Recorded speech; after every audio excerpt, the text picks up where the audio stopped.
क्या होगा अगर इंसानियत की सबसे ऐतिहासिक सबसे बड़ी कामयाबी सिर्फ 14.5 सेकंड तक ही टिक पाए। और क्या हो अगर एक अकेला धूल का तूफान पूरी दुनिया का इतिहास और शायद अंतरिक्ष का भविष्य भी हमेशा के लिए बदल दे। बिल्कुल। और जरा सोचिए, कोई ऐसा सुपर पावर देश जो अपनी हर छोटी बड़ी सफलता का पूरी दुनिया में ढिंढोरा पीटता हो, वो अपनी इतनी बड़ी विफलता को इतना गुप्त क्यों रखेगा? मतलब दशकों तक किसी को भनक तक नहीं लगी। एग्जैक्टली। और उन 14.5 सेकंड्स में मंगल ग्रह से आई उस एक अजीब से जो वो धुंधली ग्रे तस्वीर थी, उसमें आखिर ऐसा क्या था जिसे आज तक कोई भी वैज्ञानिक डिकोड नहीं कर पाया? हाँ, क्या वो महज एक तकनीकी खराबी थी, या मंगल ग्रह ने खुद एक बहुत ही स्पष्ट चेतावनी दी थी कि भाई बस अब और आगे नहीं? और एक ऐसी मशीन जो अपने समय की तकनीक से 25 साल आगे थी, वो आज भी एक डिब्बे में बंद होकर मंगल की लाल धूल में क्यों दबी पड़ी है? उसे बाहर निकलने का मौका ही क्यों नहीं मिला? ये सारे सवाल सुनने में किसी साइंस फिक्शन या हॉरर फिल्म के लगते हैं, लेकिन ये असलियत है। और आज के इस गहन विश्लेषण का हमारा मिशन यही है। आज हम 1971 के सोवियत संघ के उस बेहद गुप्त और रहस्यमयी मार्स 3 मिशन के दस्तावेजों को खंगाल रहे हैं। बिल्कुल।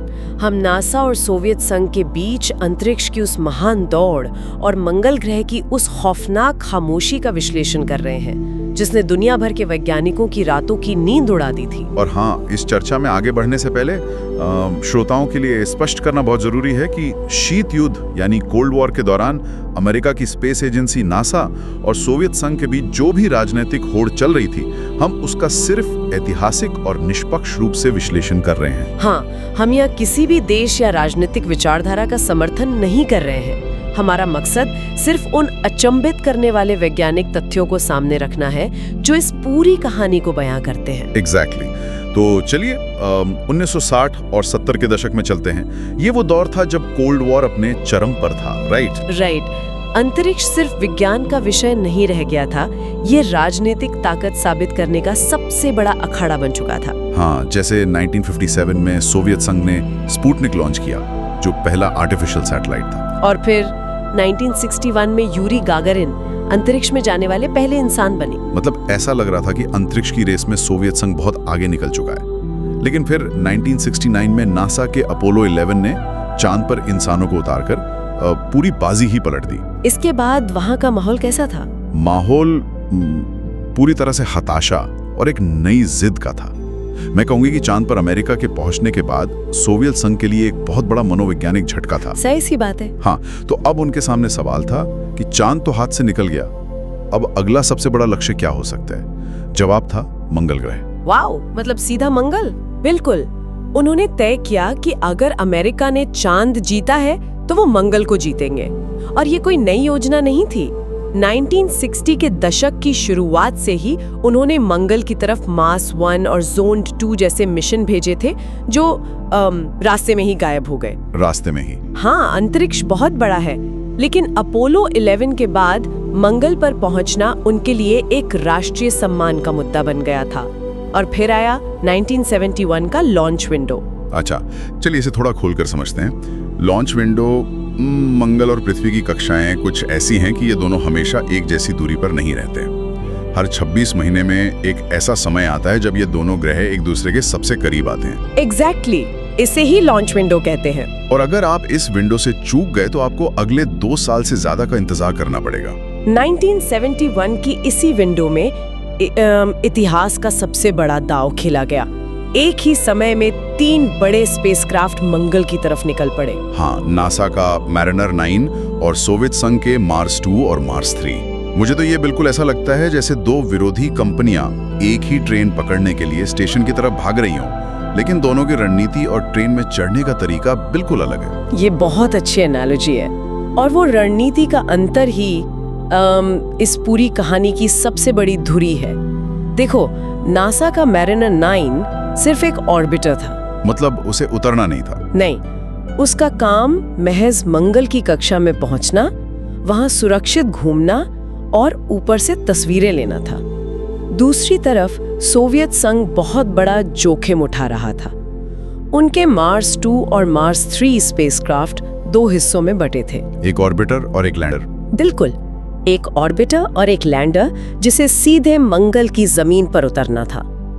14 नवंबर 1971 को नासा का मैरिनर 9 सबसे पहले पहुंचा और किसी भी दूसरे ग्रह की कक्षा में स्थापित होने वाला पहला स्पेसक्राफ्ट बन गया। लेकिन जब नासा के वैज्ञानिकों ने कैमरे चालू किए तो स्क्रीन पर उन्हें जो दिखा उसने सबको हैरान कर दिया। वहां कुछ नहीं था क्योंकि वहां मंगल के रिकॉर्डेड इतिहास का सबसे भयानक धूल का तूफान चल रहा था। बाप रे। सितंबर 1971 में मंगल के एक छोटे से हिस्से में एक तूफान शुरू हुआ था और नवंबर आते आते उस तूफान ने पूरे ग्रह को अपनी चपेट में ले लिया था। हवाएं 100 किलोमीटर प्रति घंटा की रफ्तार से चल रही थीं। हाँ। धूल इतनी ऊंची उड़ गई थी कि मंगल की सतह पर कुछ भी देखना पूरी तरह असंभव था। ऐसा लग रहा था जैसे पूरे ग्रह पर एक मोटी चादर डाल दी गई हो। ऐसे हालात में नासा ने क्या किया? नासा ने यहाँ एक बहुत ही स्मार्ट फैसला लिया। चूंकि उनका मैरिनर 9 सिर्फ एक ऑर्बिटर था तो उन्होंने बस अपने कैमरों को बंद किया और तूफान रुकने का इंतजार किया। बहुत स्मार्ट। उन्होंने जनवरी 1972 तक धैर्य रखा और जब आसमान साफ हो गया तब जाकर उन्होंने मंगल के 85% हिस्से का नक्शा तैयार किया। हाँ, और इसी इंतजार के दौरान उन्होंने 21 किलोमीटर ऊंचे ज्वालामुखी ओलंपस मॉन्स की खोज की। उनके पास रुकने का विकल्प था। एग्जैक्टली। लेकिन सोवियत संघ के पास इंतजार करने की वो लग्जरी नहीं थी।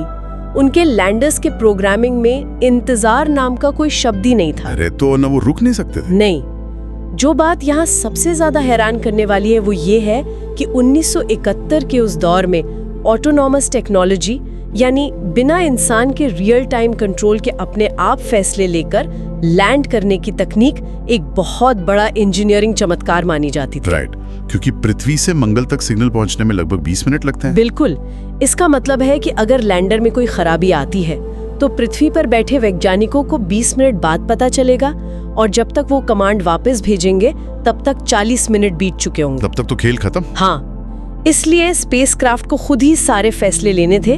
लेकिन यही प्री प्रोग्राम्ड ऑटोनॉमस तकनीक उनकी सबसे बड़ी कमजोरी बन गई। लैंडर को तूफान की परवाह किए बिना उतरने का आदेश था और वो किसी भी कमांड को सुनकर रुक नहीं सकता था। और 27 नवंबर 1971 को ठीक यही हुआ। मार्स 2 का लैंडर अपने ऑर्बिटर से अलग हुआ और मंगल की तरफ एक अंधे गोताखोर की तरह गिरने लगा। हाँ, और ब्रेकिंग रॉकेट्स में खराबी आई जिससे वो सीधा मंगल के हेलास प्लैनेटिया नाम के क्षेत्र में क्रैश हो गया। भले ही वो क्रैश था लेकिन तकनीकी रूप से ये एक ऐतिहासिक पल था ना। मार्स 2 का मलबा मंगल की सतह को छूने वाली इंसानियत की पहली चीज बन गया था। पॉइंट है, लेकिन जाहिर है जब कोई मशीन हजारों किलोमीटर की रफ्तार से क्रैश होती है तो कोई डेटा नहीं मिलता। अब सोवियत मिशन कंट्रोल में सन्नाटा था और उनकी सारी उम्मीदें सिर्फ मार्स 3 पर टिक गई थीं। 2 दिसंबर 1971 वो दिन जब मार्स 3 का डिसेंट यानी उतरने की प्रक्रिया शुरू होती है। यह समझना बहुत जरूरी है कि मंगल पर लैंड करना इतना मुश्किल क्यों है। मंगल के पास पृथ्वी की तरह घना वायुमंडल नहीं है। यह पृथ्वी के वायुमंडल का सिर्फ 1% है। हाँ, लेकिन ये इतना भी कम नहीं है कि आप इसे नजरअंदाज कर सकें। स्पेसक्राफ्ट इतनी तेजी से आता है कि हवा के घर्षण से वो आग का गोला बन सकता है। और वायुमंडल इतना पतला है कि सिर्फ पैराशूट के भरोसे आप सुरक्षित नहीं उतर सकते। तो मार्स 3 ने यह सब कैसे किया? ये प्रक्रिया वाकई किसी हॉलीवुड थ्रिलर से कम नहीं थी। सबसे पहले मंगल के उस पतले वायुमंडल का इस्तेमाल करके एरोडायनामिक ब्रेकिंग की गई। कल्पना कीजिए कि आप 20,000 किलोमीटर प्रति घंटे की रफ्तार से हवा की एक दीवार से टकराते हैं। बाप रे, भयंकर गर्मी पैदा हुई होगी। बिल्कुल, जिसे रोकने के लिए मार्स 3 पर एक विशेष हीट शील्ड लगी थी। जब रफ्तार थोड़ी कम हुई तो एक छोटा ड्रोग पैराशूट खुला जिसने उसे स्थिर किया। फिर मुख्य पैराशूट खुला होगा? हाँ, और जब लैंडर जमीन के बेहद करीब था तो हीट शील्ड अलग हो गई और एकदम अंत में सतह को छूने से कुछ सेकंड पहले रेट्रो रॉकेट्स फायर हुए ताकि लैंडिंग के झटके को बिल्कुल कम किया जा सके। और ये सब कुछ उस भयंकर धूल के तूफान के बीच हो रहा था। मंगल के दक्षिणी गोलार्ध में 45 डिग्री साउथ अक्षांश पर, जिसे टेरा सिरेनियम कहा जाता है, वहां मार्स 3 ने सफलतापूर्वक सॉफ्ट लैंडिंग कर ली। एग्जैक्टली, ये कोई क्रैश नहीं था, ये एक सुरक्षित लैंडिंग थी। इंसानियत ने इतिहास रच दिया था। वाह। तकनीकी दृष्टिकोण से देखें तो वो सोवियत इंजीनियरिंग की एक बेमिसाल जीत थी। लैंडिंग के तुरंत बाद लैंडर के सिस्टम अपने आप ऑन हुए, एक रोबोटिक आर्म ने एंटीना डिप्लॉय किया, कैमरे के लेंस के कवर हटे और ट्रांसमिशन शुरू हो गया। सोवियत इंजीनियर तो अपनी स्क्रीन से चिपके हुए होंगे। बिल्कुल, कैमरे ने पैनोरामिक स्कैन करना शुरू किया और line by line image transmit होने लगी।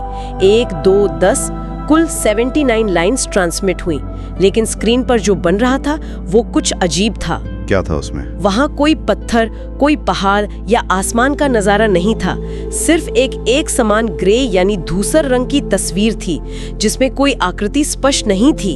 यहाँ आकर बात वाकई बहुत ज्यादा दिलचस्प और रहस्यमयी हो जाती है। ठीक 14.5 सेकंड बाद वो ग्रे तस्वीर बन ही रही थी कि सब कुछ अचानक बंद हो गया। एकदम ब्लैंक। हाँ, कोई वार्निंग नहीं, कोई एरर कोड नहीं।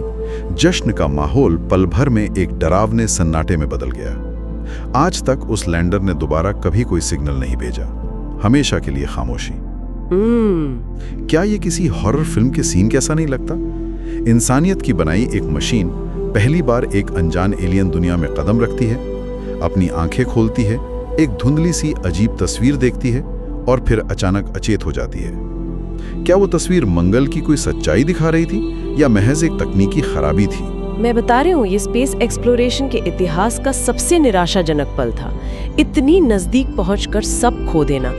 उस तस्वीर को लेकर कई थ्योरीज हैं। चूंकि भयंकर तूफान चल रहा था, तो सबसे तार्किक स्पष्टीकरण ये है कि हवा में इतनी धूल थी कि कैमरे के लेंस के आगे सब कुछ धुंधला हो गया था। मतलब सूरज की रोशनी धूल में बिखर गई होगी। किसी ऐसे कोण पर झुका हुआ था जहां कैमरा सीधे जमीन की मिट्टी को बहुत करीब से देख रहा था। वो तो तस्वीर की बात हुई, लेकिन वो खामोशी, सब कुछ सही चलने के बाद 14.5 सेकंड में सिग्नल क्यों कट गया? क्या तूफान ने लैंडर को पलट दिया था? अगर हम इसे इंजीनियरिंग के परिप्रेक्ष्य से देखें तो ये किसी एक कारण का सीधा परिणाम नहीं लगता। इसे सिस्टम इंजीनियरिंग में स्विस चीज फेलियर मॉडल कहते हैं। Swiss cheese? वो पनीर जिसमें छेद होते हैं? हाँ, जैसे स्विस चीज में बहुत सारे छेद होते हैं और जब कई स्लाइस के छेद एक सीध में आ जाते हैं तभी कोई बड़ी दुर्घटना होती है। मतलब कई छोटी छोटी कमियां एक साथ अलाइन हो गई। पहली थियरी उसी धूल के तूफान से जुड़ी है कि धूल अंदर घुस गई होगी। एग्जैक्टली। हवाएं 100 किलोमीटर प्रति घंटा की थी। बारीक धूल के कण इलेक्ट्रॉनिक कंपोनेंट्स के अंदर घुसकर शॉर्ट सर्किट कर सकते हैं। दूसरी थ्योरी है एक्सट्रीम कोल्ड, यानी भयानक ठंड। सतह का तापमान कितना था? -60 डिग्री सेल्सियस। अरे बाप रे। हाँ, और हो सकता है 1971 की तकनीक वाली बैटरियां इस भयानक ठंड के झटके को बर्दाश्त न कर पाई हो। और मैंने दस्तावेजों में पढ़ा है कि एक लैंडिंग इम्पैक्ट की थ्योरी भी है। हाँ, हो सकता है रेट्रो रॉकेट्स ने उसे धीमा तो किया, लेकिन जिस कोण पर वो उतरा उससे लैंडर अंदर से कमजोर हो गया हो। बिल्कुल।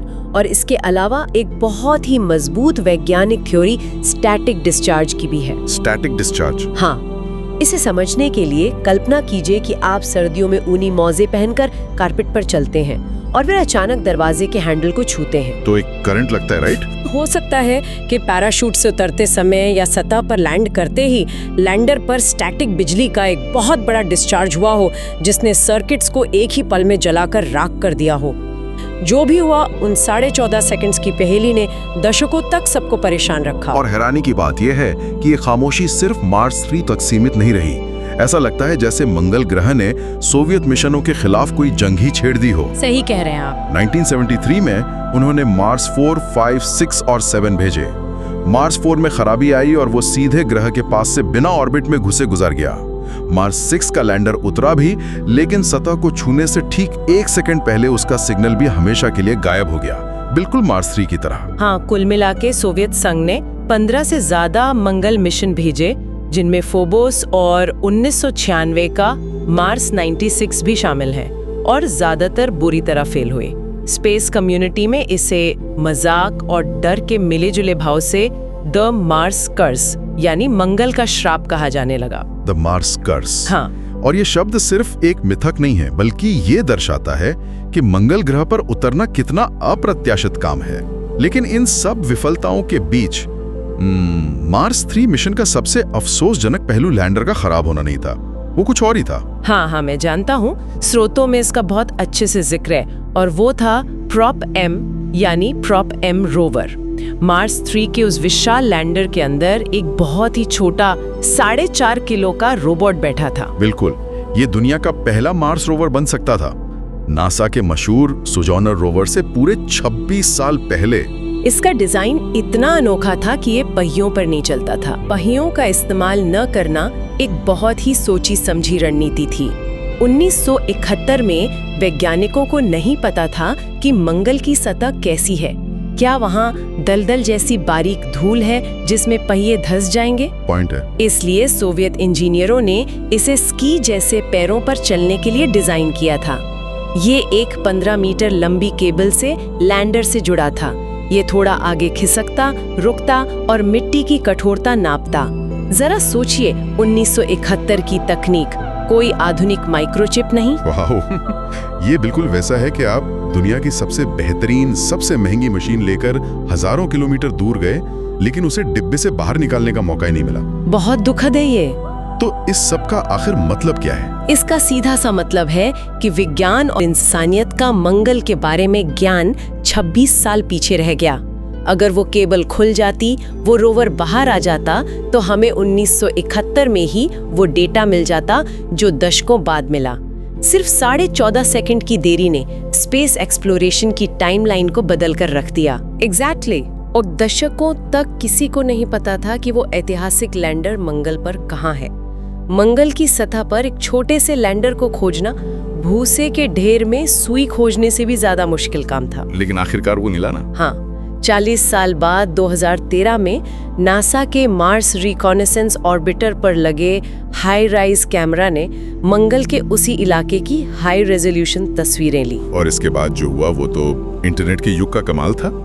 रूस के कुछ उत्साही सिटीजन साइंटिस्ट ने उन तस्वीरों को क्राउड सोर्सिंग के जरिए खंगाला, और उन्हें वहां क्या मिला?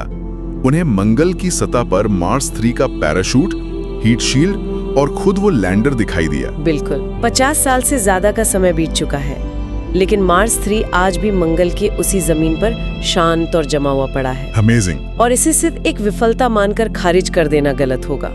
मार्स 3 की इस कोशिश से नासा ने बहुत कुछ सीखा।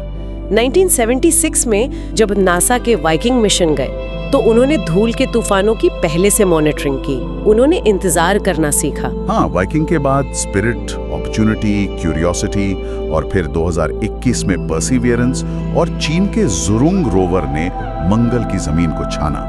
आज भी मंगल पर सफलता दर लगभग 50% ही है, लेकिन मार्स 3 ने ही इस लंबी सूची की शुरुआत की थी। और अब तो हम भविष्य की बात कर रहे हैं। नासा का आर्टेमिस प्रोग्राम, एलन मस्क का स्पेसएक्स, सब इंसानों को मंगल पर ले जाने की तैयारी कर रहे हैं। कहा जा रहा है कि 2030 के दशक तक इंसान मंगल पर कदम रख सकता है।